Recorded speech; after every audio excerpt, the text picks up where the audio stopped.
Hey folks, working our way back toward normal across the valley today. Winds are back out of the southeast. Humidity starting to creep back in after a couple of unusually uncomfortable weather days across the valley.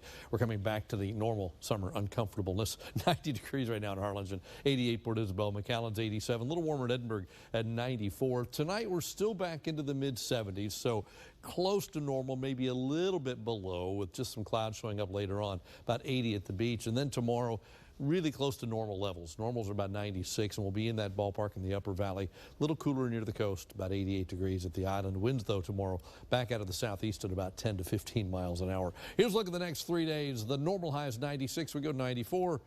96, 97. So we're right back to where we should be this time of year. Not up to record levels, though. The next 3 days, record's 103 every day. Here's First Warn 5 Doppler Network over the last hour. It was about 3 hours ago. Things got a little more interesting out of South Padre Island. We're going to talk more about that in the next half hour, show you some video from out there. But in the meantime, all that's left now, one little shower right over downtown Mission, basically, moving off to the west. It'll continue pushing that way. It's going to be a brief downpour for downtown Mission, and then it's gone. Other little showers could pop up the next hour or two, but after that, I think it's done. Future Track keeps us quiet tonight.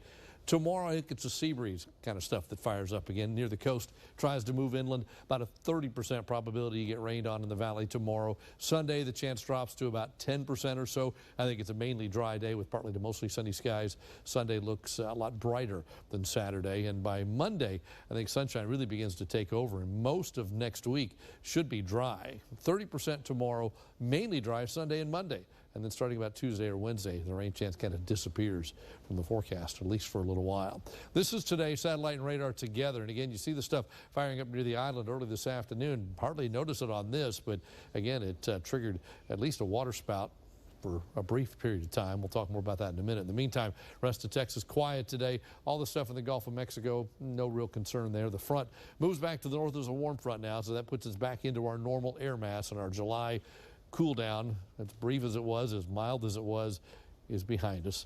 So the front's out of here by Sunday. No longer on the map on Monday, so we're kind of back to the normal, watching the tropics after that. And the tropics right now are very, very quiet. No development expected in the Gulf of Mexico. This is where the Hurricane Center was watching a couple of days ago, and now they're saying, nope, not going to happen the next 2 to 5 days. In fact, the entire Atlantic, nothing going to happen. The intertropical convergence zone has some activity in it, but nothing expected to happen. Still some African dust mixed in, so nothing going on in the tropics right now. At our coast, here's what's happening. Winds out of the east to southeast, 5 to 15, a moderate chop. UV's extreme. The bay temperature is 84. Isolated spotty thunderstorms around with an elevated rip current risk. So for tonight, partly cloudy with a brief shower this evening, and then I think we're done. 75 for a low. Tomorrow, partly sunny skies, about a 30% chance for a shower thunderstorm. Your high tomorrow, 94 degrees. 96 on Sunday, 97 on Monday. Your First Warn 5 AccuWeather the forecast for the next 7 days. There it is, 100. Back in the forecast as we get to the end of July and work our way into August, kind of back to normal or above after we get through the weekend. That's your updated First Warn 5 AccuWeather forecast.